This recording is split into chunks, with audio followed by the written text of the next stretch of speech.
nossas vidas serão transformadas, seja das trevas para a luz, seja dos problemas para a solução.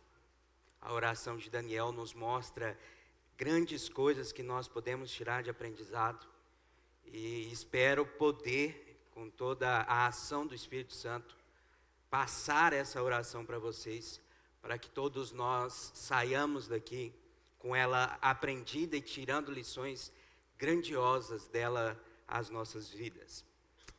Vamos iniciar a leitura, Daniel capítulo 9, e o verso 1. No ano 1º de Dário, filho de Assuero, da nação dos Medos, o qual foi constituído rei sobre o reino dos caldeus. No ano 1º do seu reinado, eu, Daniel, entendi pelos livros que o número de anos de que falou o Senhor ao profeta Jeremias, em que haviam de acabar as assolações de Jerusalém, eram de 70 anos. E eu dirigi o meu rosto ao Senhor Deus, para o buscar com oração e rogos e jejum e pano de saco e cinzas. E orei ao Senhor meu Deus, e confessei, e disse: Ah, Senhor, Deus grande e tremendo, que guardas o conserto e a misericórdia para com os que te amam e guardam os teus mandamentos. Pecamos e cometemos iniquidade, e procedemos impiamente, fomos rebeldes, apartando-nos dos teus mandamentos e dos teus juízos. E não demos ouvidos aos teus servos, os profetas, que em teu nome falaram aos nossos reis, nossos príncipes e nossos pais, como também a todo o povo da terra. A ti, ó Senhor, pertence a justiça, mas a nós a confusão do rosto, como se vê neste dia. Aos homens de Judá, aos moradores de Jerusalém e a todo o Israel, aos de perto e aos de longe, em todas as terras por onde os têm lançado, por causa da sua prevaricação, com que prevaricaram contra ti. Ó Senhor, a nós pertence a confusão do rosto, aos nossos reis, aos nossos príncipes e aos nossos pais, porque pecamos contra ti. Ao Senhor nosso Deus pertence a misericórdia e o perdão, pois nós nos rebelamos contra ele e não obedecemos à voz do Senhor nosso Deus, para andarmos nas suas leis, que nos deu pela mão de seus servos, os profetas. Sim, todo o Israel transgrediu a sua lei, desviando-se para não obedecer a tua voz. Por isso, a maldição, o juramento que está escrito na lei de Moisés, servo de Deus, se derramou sobre nós, porque pecamos contra ele. E ele confirmou a sua palavra, que falou contra nós e contra nossos juízes que nos julgavam, trazendo sobre nós um grande mal. Portanto, nunca debaixo de todo o céu aconteceu como em Jerusalém. Como está escrito na lei de Moisés, todo aquele mal nos sobreveio. Apesar disso, não suplicamos a face do Senhor. Nossas iniquidades, no nosso Senhor, nosso Deus, para nos convertermos das nossas iniquidades e para nos aplicarmos à tua verdade. Por isso, o Senhor vigiou sobre o mal e o trouxe sobre nós, porque justo é o Senhor, nosso Deus, em todas as suas obras que fez, pois não obedecemos à sua voz. Na verdade, ó Senhor nosso Deus, que tiraste o povo da terra do Egito com mão poderosa e ganhaste para ti, como se vê neste dia, pecamos, procedemos impiamente. Ó Senhor, segundo todas as tuas justiças, aparte-se a tua ira e o teu furor da tua cidade de Jerusalém, do teu santo monte, porque, portanto, por causa dos nossos pecados e por causa das iniquidades de nossos pais, tornou-se Jerusalém e o teu povo um opróbrio para todos os que estão em redor de nós. Agora, pois, ó nosso Deus, ouve a oração do teu servo e as suas súplicas, e sobre o teu santuário assolado, faze resplandecer o teu rosto por amor do Senhor. Inclina, ó Deus meu, os teus ouvidos e ouve. Abre os teus olhos e olha para a nossa desolação, para a cidade que é chamada pelo teu nome, porque não lançamos as nossas súplicas perante a tua face, fiados em nossas justiças, mas em tuas muitas misericórdias. Ó Senhor, ouve, ó Senhor, perdoa, ó Senhor, atende-nos e opera sem tardar, por amor de ti mesmo, ó Deus meu, porque a tua cidade e o teu povo se chamam pelo teu nome. Todos nós temos planos em nossas vidas. Nós traçamos objetivos e muitas das vezes quando a gente traça um objetivo, a gente vai procurar o quê? Um conselho, uma orientação. Será que eu devo realmente agir assim? Será que eu devo realmente construir aquilo? Será que a minha vida deve ser direcionada dessa forma? Então nós procuramos conselhos das pessoas mais sábias, das nossas famílias, pedimos conselhos da Bíblia, pedimos conselhos do nosso Deus, mas muitas das vezes nós ouvimos o conselho, mas nós não praticamos o conselho. Muitas das vezes a pessoa chega te dando um bom conselho, não estou falando os conselhos maus, mas chega te dar um bom conselho. Não faz isso. Não entra no mundo das drogas, não, porque você vai ver o tanto que é ruim. Ou não mata ninguém, não, porque depois você vai preso. Ou não gasta dinheiro demais com isso, não, então depois você vai ficar anos para pagar a fatura desse cartão. Não vai para o SPC, Serasa. Ou não gasta esse dinheiro, não, porque depois lá na frente vai fazer falta. Investe esse dinheiro.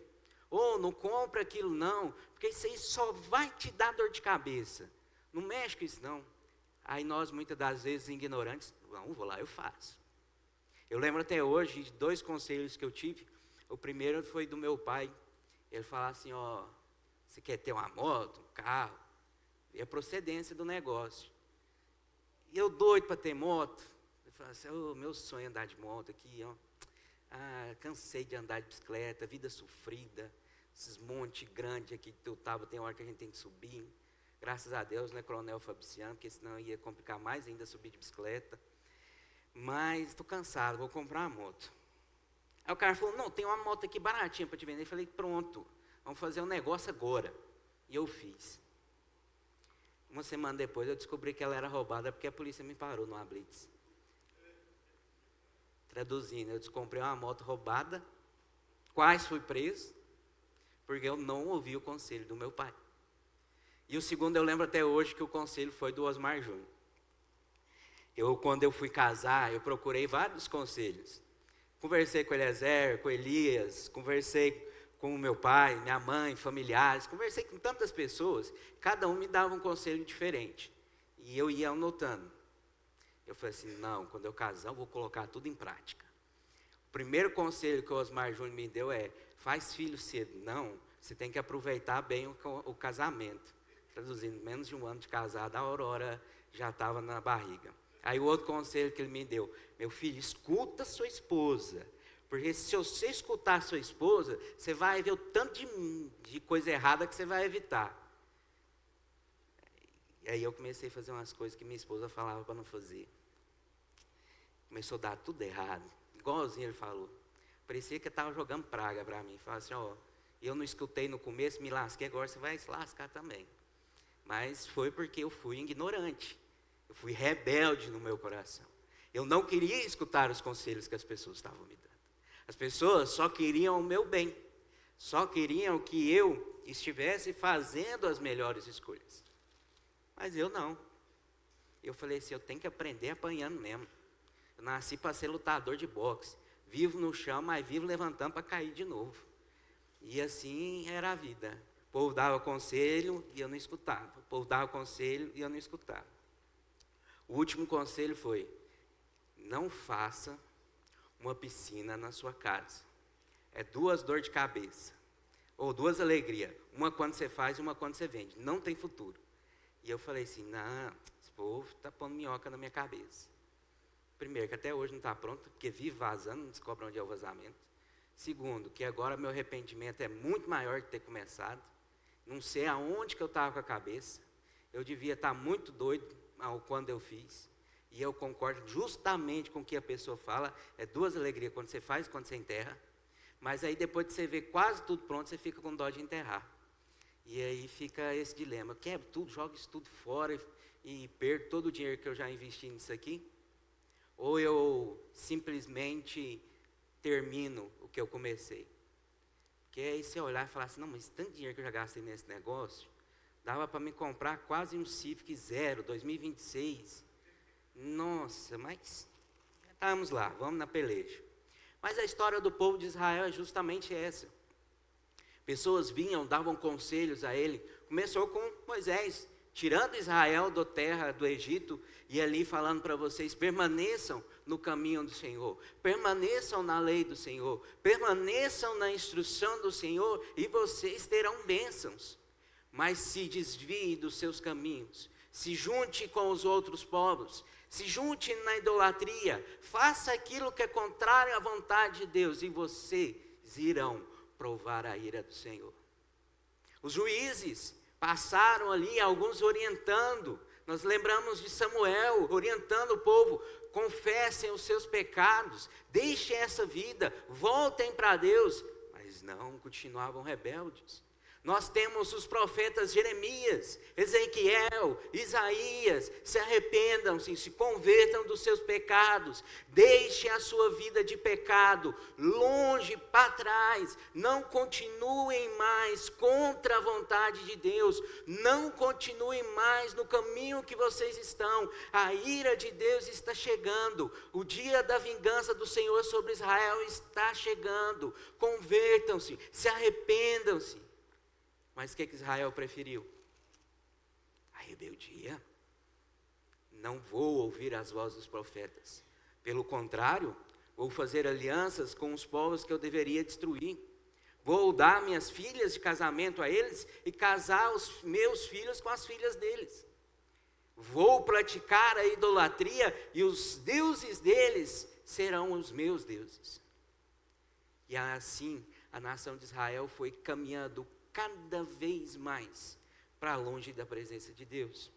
Vivemos os tempos dos juízes. Enquanto um juiz estava vivo, Israel caminhava na doutrina, caminhava no caminho do Senhor. O juiz morria, Israel voltava à rebeldia, ainda pior do que antes.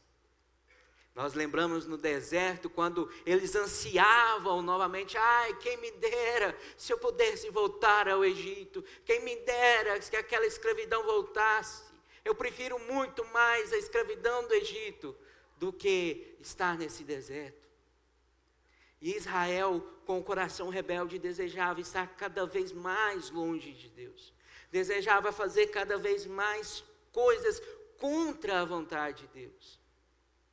Paulo diz que os nossos corações, se eles não forem cheios do Espírito Santo, nós vamos praticar justamente aquilo que nós não queremos. Os nossos corações, eles são inclinados à rebeldia. Nós já nascemos em pecado, como diz Davi em Salmo 51. Nós já nascemos formados com a nossa natureza pecaminosa, como diz Romanos 5. Nós herdamos o pecado de Adão e Eva.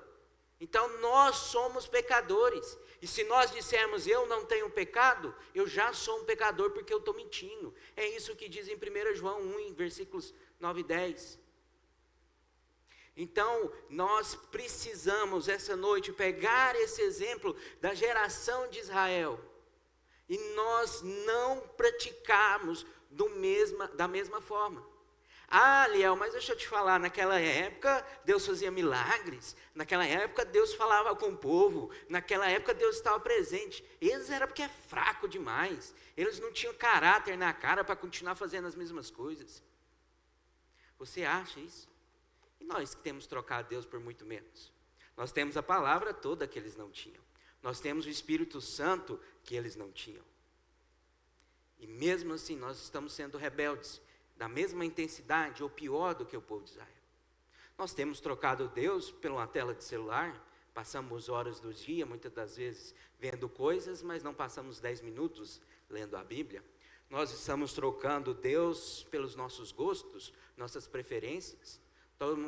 Estamos trocando Deus talvez por uma carne assada no dia de domingo, um porco que está sendo morto, ou uma pamonha que está sendo feita fresquinha. Nós estamos trocando Deus por migalhas que o mundo nos dá. Nós estamos trocando o Criador pela criatura. E o versículo 1 do capítulo 9 nos diz o seguinte: no ano 1º de Dário, filho de Assuero, da nação dos Medos, o qual foi constituído rei sobre o reino dos caldeus. Por volta de 586 nós tivemos a última invasão de Nabucodonosor a Israel. Templo destruído, muros destruídos, cidades destruídas, milhares e milhares de pessoas mortas, outras cativas. O Egito era pequeno em vista do que eles estavam passando agora. Por quê? Por que eles estavam passando aquilo? Porque Deus é mau? Porque Deus age? Porque Deus é justo? Por que eles estavam passando? Por que eles estavam agora na mão de um reino que ele nem conhecia? Da Babilônia agora já eram os medos, era Dário. Quem que era esse rei? Quem que era esse povo? Quem que é esse que agora estava comandando Israel? Israel, que deveria ser comandado por Deus, está debaixo da vontade de Deus, morando ainda em Jerusalém, cultuando ainda no mesmo templo, que era o templo de Salomão. Mas pelo contrário, Israel agora estava cativo, Israel estava preso, no meio de um povo totalmente diferente das crenças deles, dos gostos deles, das vontades, dos desejos, sendo humilhados como escravos, sofrendo, padecendo, por causa deles mesmo. Versículo 2: no ano 1º do seu reinado, eu, Daniel, entendi pelos livros que o número de anos de que falou o Senhor ao profeta Jeremias, em que haviam de acabar as assolações de Jerusalém, era de 70 anos. Aqui nós vemos que, mesmo Daniel não tendo toda a Bíblia completa, mas ele era um homem não só de oração, mas também de leitura. Quanto mais eu leio e medito na palavra de Deus, mais eu descubro coisas maravilhosas. Quanto mais eu leio, quanto mais eu medito, mais eu quero orar, mais eu quero ajoelhar, mais eu quero falar com Deus. Quanto mais eu aprofundo teologicamente, entendendo, compreendendo o que a Bíblia me diz, mais pequeno eu me sinto, mais vergonhoso eu fico e mais dependente de Deus eu preciso ser. A palavra tem que transformar os nossos corações ao ponto de olharmos para o que nos é oferecido, e se não for Deus, para mim não serve. Quantas vezes vão oferecer coisas superficiais em nosso caminho, simplesmente dando maus conselhos, simplesmente te dando aquilo que você precisa naquele momento, simplesmente para te transformar em mais um cativo. Você acha que é só Jerusalém que é cativo? Você acha que era só Jerusalém que ficou cativo? Nós, quando estávamos em nossos delitos e pecados, e quem talvez hoje à noite ainda está nos seus pecados, ainda não se arrependeu, ainda não se converteu, ainda não se humilhou diante de Deus, reconhecendo o seu pecado, ainda é um cativo. Cativo de prisões, cativo do pecado. Você não tem nem a sua própria vontade, porque o pecado manipula o seu querer. Você acha que está fazendo o que é verdadeiro. Paulo perseguiu os santos achando que estava agradando a Deus. Você ainda continua sendo manipulado por Satanás. 2 Coríntios 4:4, Deus desse século cegou o entendimento dos incrédulos, para que não resplandeça a luz do Evangelho. Você ainda está cativo de Satanás. Você ainda está cativo da besta do Apocalipse, do anticristo que ainda virá. Você ainda está cativo do pecado. Você ainda está cativo daquilo que é contrário à vontade de Deus. Você está preso não em correntes físicas, mas em correntes espirituais. Você está cativo nas suas decisões. Você está cativo na sua vida. Você está cativo no final da sua vida, onde a sua alma será lançada para sempre no inferno. Israel foi avisado, Israel foi pregado, Israel foi falado a eles. Vocês estão caminhando para a ira de Deus. E hoje nós estamos aqui mais uma vez reunidos para que nós possamos dizer com todas as palavras, com alto e bom som: quem está contrário à vontade de Deus está caminhando de passos largos para provar da ira de Deus. A importância de nós lermos a palavra de Deus, porque ela nos dá esperança. Você viu, Daniel? Nossa, as oscilações vão acabar. 70 anos, de acordo com Jeremias. Em Jeremias, acho que é 25:11, fala que e durará 70 anos essa perseguição. Então Daniel, através da palavra de Deus, conseguia encontrar um descanso. E eu vou dizer para você, esse cativeiro que você está hoje, esse cativeiro de pecado, esse cativeiro de coisas erradas, você pode ser liberto dele. Há esperança aos nossos corações também.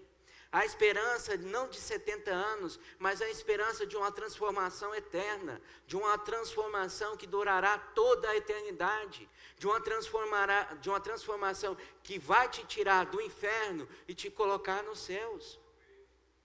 É uma transformação que vai fazer a sua vida agora ser cheia do Espírito Santo. E agora aquele velho eu, corrompido do pecado, se enche da glória de Deus. Versículo 3. E eu dirigi o meu rosto ao Senhor. Toda a oração que nós devemos fazer é ao Senhor. É a Ele que deve ser dirigidas as nossas orações. Então os santos mortos intercedem por mim? Não. Pessoas que já morreram intercedem por mim? Não. Espíritos que já estão mortos intercedem por mim? Não. A Virgem Maria intercede por mim? Não. Não existe outra pessoa que tem poder e autoridade nos céus e na terra a não ser Deus. Não há outro que pode interceder por você a não ser Deus. Não há outro que as nossas orações têm que ser dirigidas a não ser Deus. Não há outro que pode curar, transformar, restaurar a não ser Deus. Ele é o único Deus. A toda honra, toda glória, toda majestade dada a Ele. Só Ele. Não existe mais ninguém que pode te salvar. Não existe ninguém mais que pode mudar a sua história. Não existe ninguém mais que pode ouvir a sua oração. Não tem ninguém mais que pode enxugar a sua dor, ou enxugar as lágrimas de dor naqueles momentos de aflição. Não existe outro. É só Deus. É Deus que está no controle de todas as coisas. É Deus que está no controle do mundo, regendo o universo. E por isso, continua o versículo 3, para o buscar com oração, rogos, jejum, pano de saco e cinza. Nós precisamos nos humilhar diante de Deus. Nós não podemos chegar como aquele fariseu diante do publicano. Eu pelo menos não roubo, eu pelo menos não mato, eu pelo menos não sou igual aquele publicano. Quem é você na fila do pão? Você é uma pessoa de 7 bilhões do mundo. Nós estamos no planeta que tem 9 no sistema solar. Nós estamos numa da Via Láctea mais pequena que existe no meio de 100 milhões. Que é dirigida por uma estrelinha pequenininha chamada Sol, que tem outras bilhões a mais. E você ainda acha que é alguém? Você ainda acha que a sua classe social, o seu dinheiro, ou o que você tem, ou o que você é, não importa, te faz ser melhor que alguém? Vá no cemitério e veja o fim de todas as pessoas, para ver se não é o mesmo. Pregador Lu, uma vez, numa música dele, quando eu era pequeno eu gostava de ouvir, ele fala: não adianta carregar nada no bolso do terno, porque eles não aceitam isso lá no inferno. Então não adianta a gente achar que vamos poder levar nada daqui. Nós vamos da mesma forma que nós chegamos, sem nada. Então, diante de Deus, cabe a nós nos humilharmos e falarmos: eu sou tão pequeno, Tu és tão grande. Atende a minha oração. Eu não mereço. Eu sou pecador.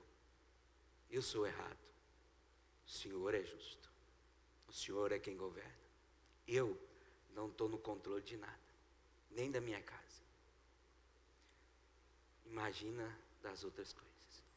Mas o Senhor comanda todo o universo. Todas as coisas estão debaixo da sua poderosa mão. Nos humilhemos diante de Deus para reconhecermos verdadeiramente quem Ele é. E para que nós conheçamos verdadeiramente quem Deus é, nós precisamos ler e orar, falar e ouvir o que Deus tem para nós.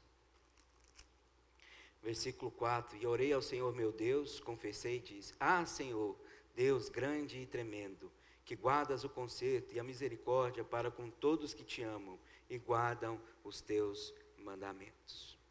A verdadeira oração, ela é guiada primeiramente por você reconhecer quem Deus é. Não adianta eu começar uma oração pedindo, não adianta eu começar uma oração agradecendo. Eu preciso primeiramente reconhecer para quem eu estou orando. Quem é a pessoa que vai ouvir a oração?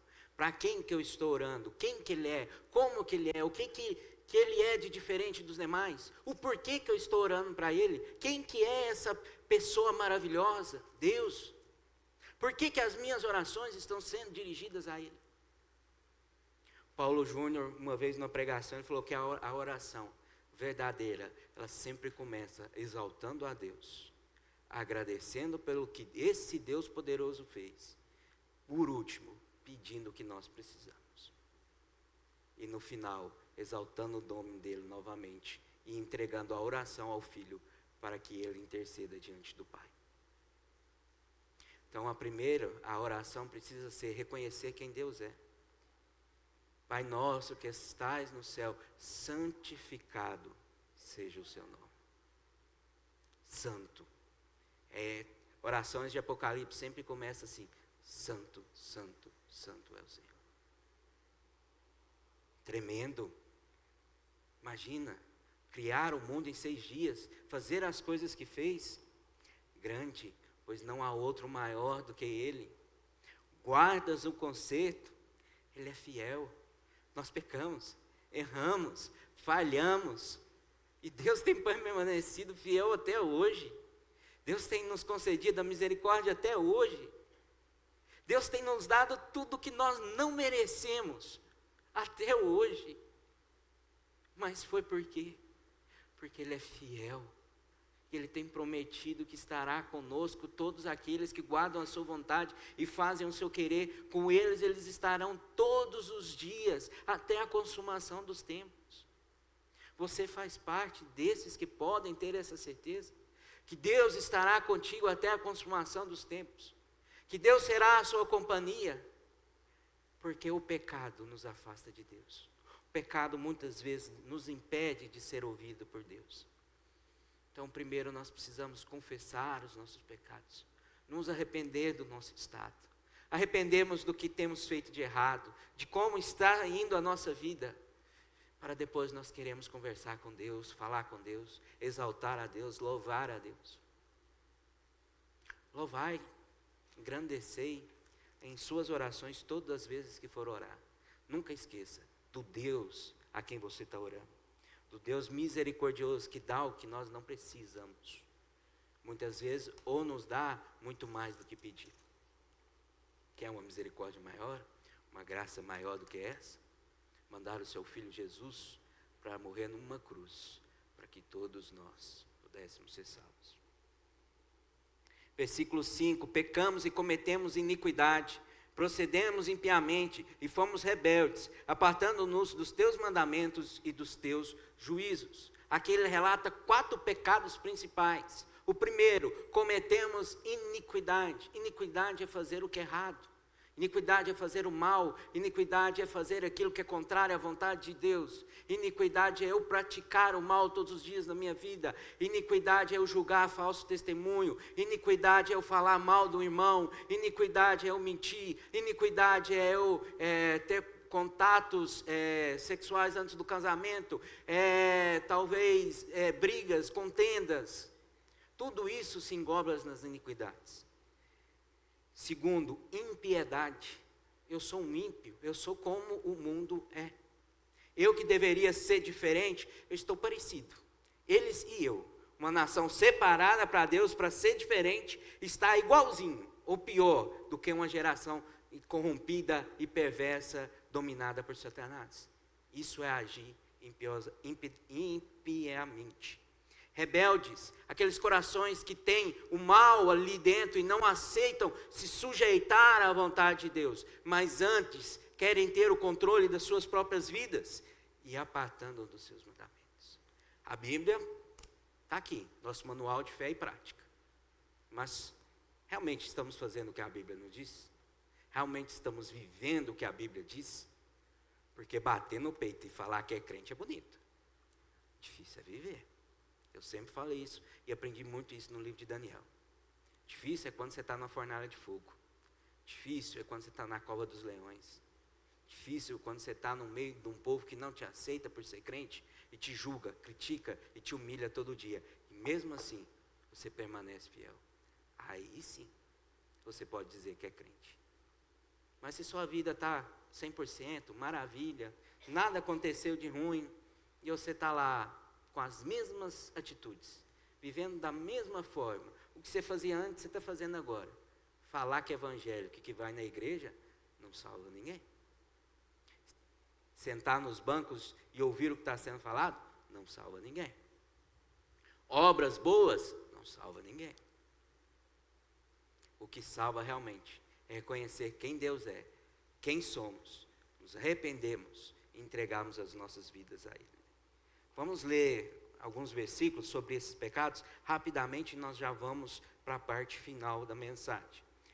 Versículos 6 diz o seguinte: E não demos ouvidos aos teus servos, os profetas, em teu nome falaram aos nossos reis, nossos príncipes e nossos pais, como também a todo o povo da terra. Versículo 9: Ao Senhor nosso Deus pertence a misericórdia e o perdão, pois nós nos rebelamos contra Ele. Versículo 10: E não obedecemos à voz do Senhor nosso Deus, para andarmos nas suas leis, que nos deu pela mão de seus servos, os profetas. Versículo 12: E Ele confirmou a sua palavra, que falou contra nós e contra os nossos juízes, que nos julgavam, trazendo sobre nós um grande mal. Portanto, nunca debaixo de todo o céu aconteceu como em Jerusalém. Versículo 14: Por isso o Senhor vigiou sobre o mal e trouxe sobre nós, porque justo é o Senhor nosso Deus em todas as suas obras que fez, porque não obedecemos a sua voz. Hoje, mais uma vez, a palavra de Deus está sendo falada. Hoje, mais uma vez, o Evangelho está sendo pregado. Hoje, mais uma vez, um rostinho vem cá na frente para falar que você, o bonitinho, o formado por Deus, a criatura divina, tem que se arrepender, tem que se converter, tem que se entregar, tem que se humilhar diante de Deus. Mas a criaturinha acha que ela não precisa, que ela pode ir para o céu de qualquer jeito. Se Israel, que é o povo santo de Deus, escolhido por Deus, separado por Deus, o povo que tinha o nome de Deus, sofreu o que sofreu por causa de não ouvir a palavra de Deus, você acha que com você vai ser diferente? Você está se achando melhor do que Jerusalém? Ou eu sou mais santo do que o povo de Jerusalém, por isso eu mereço mais? Você acha que um pai que puniu o seu filho numa cruz para que nós fôssemos salvos, vai passar a mão na sua cabeça porque você acha que merece o céu? Você acha que nós estamos aqui meia hora, 40 minutos, 50 minutos pregando a palavra de Deus à toa? Porque nós não tínhamos mais nada para fazer em casa? Ah, de certo não tem nada para fazer em casa, aí vem aqui para falar essas coisas para mim, mas já cansei de ouvir isso e não quero. A rebeldia de tampar os ouvidos à vontade de Deus, ela serve tanto para o crente como para o descrente. Quantas vezes a vontade de Deus é falada aos nossos corações e nós nos rebelamos contra ela. É difícil aceitar quando as coisas não dão certo. É difícil aceitar quando eu queria A e as coisas acontecem B. É difícil aceitar quando na minha vida eu queria um caminho cheio de pedras preciosas e pelo contrário eu só vejo barro. É difícil aceitar quando as coisas são diferentes do nosso gosto, do nosso objetivo. É difícil, Mas as coisas não vêm acontecendo e não vão acontecer sempre da vontade de vocês, não, princesas e princesas. Fazer igual o David Leonardo. Como que o David Leonardo falava agora? Meus lindos. Não vai acontecer dessa forma. Não adianta a gente agir com rebeldia e tampar os nossos ouvidos à voz de Deus, quando Tiago nos diz ser de ouvintes e praticantes. Você acha que a gente não tinha, como eu disse, nada para fazer em casa, está trazendo a palavra aqui à toa? Não, nós estamos trazendo essa palavra aqui para transformar vidas. É para transformar corações, é para trazer arrependimento. Não é para sair daqui, segunda-feira está pior do que sexta.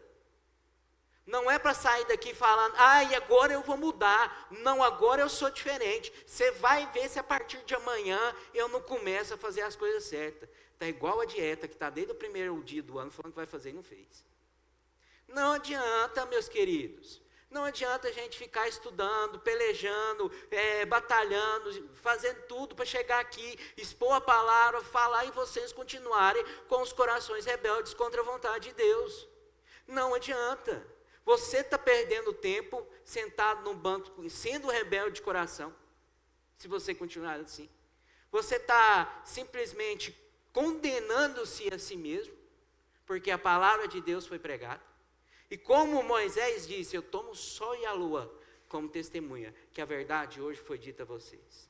O que cabe a mim, eu estou fazendo neste momento, que é te instruir.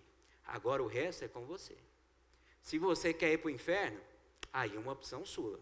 Eu não posso te salvar, eu não posso te pegar, amar e te jogar lá no céu. Meu querer era colocar no ombro e sair carregando todo mundo para o céu. Mas não tem como eu fazer isso. Você precisa acalmar esse coração e voltar e se arrepender disso diante de Deus.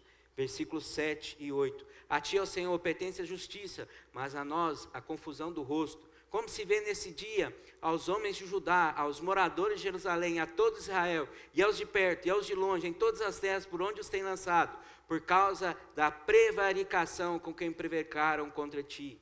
Versículo 8. Ó Senhor, a nós pertence a confusão do rosto, aos nossos reis, aos nossos príncipes e aos nossos pais, porque pecamos contra ti. Versículo 13.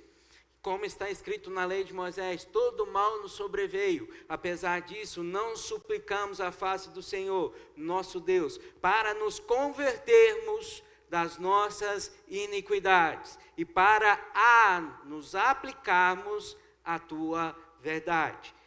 Convertemos das nossas iniquidades para aplicarmos a tua verdade. Versículo 16. O Senhor, segundo todas as tuas justiças, aparte a tua ira, o teu furor da cidade de Jerusalém, o teu santo monte. Portanto, por causa dos nossos pecados, por causa das nossas iniquidades, dos nossos pais, tornou-se Jerusalém, o teu povo, um opróbrio para todos os que estão em redor de nós. A culpa é de Deus? A culpa é de Deus de Israel estar sofrendo aquilo lá? Foi Deus que foi culpado de Israel estar onde estava? Mas Deus foi mal, me lançou no inferno.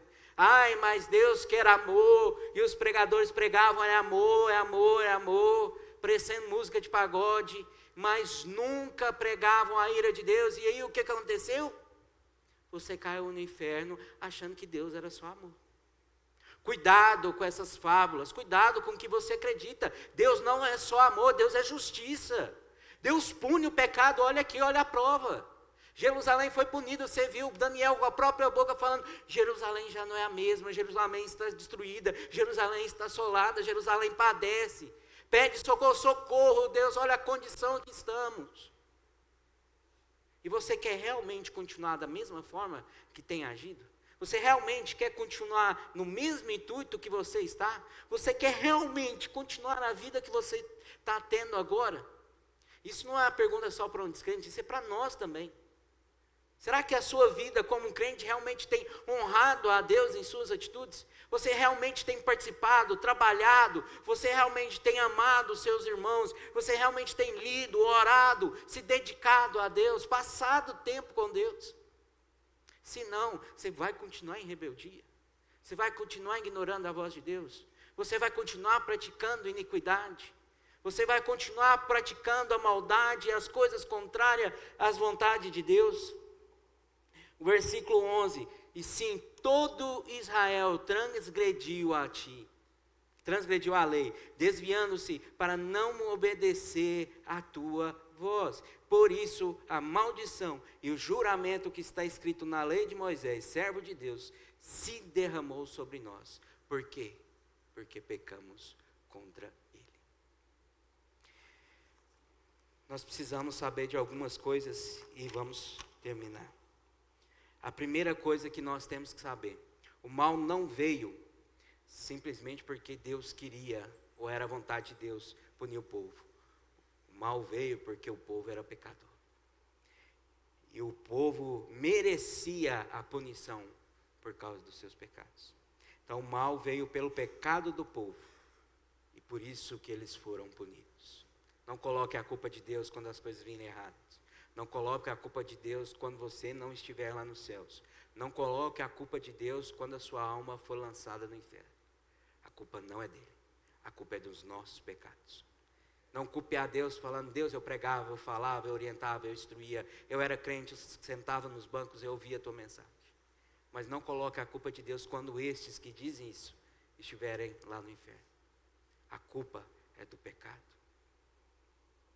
Deus age com bondade a cada um de nós, mas nós retribuímos muitas vezes com maldade. Versículo 15: na verdade, ó Senhor nosso Deus, que tiraste o teu povo da terra do Egito com mão poderosa e ganhaste para ti nome, como se vê nesse dia, pecamos, procedemos impiamente.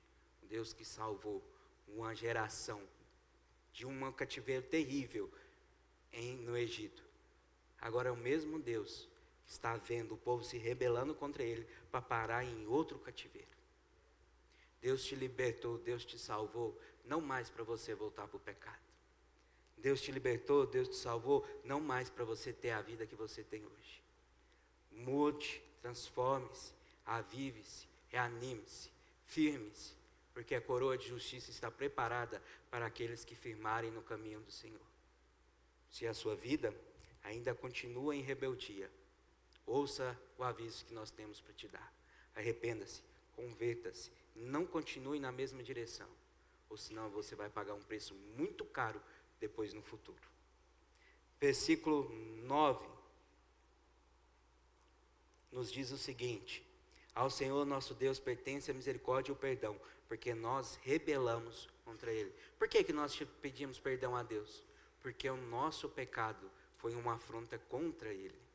Foi o nosso pecado que foi uma afronta contra a justiça dEle. Então nós precisamos e necessitamos do perdão dEle.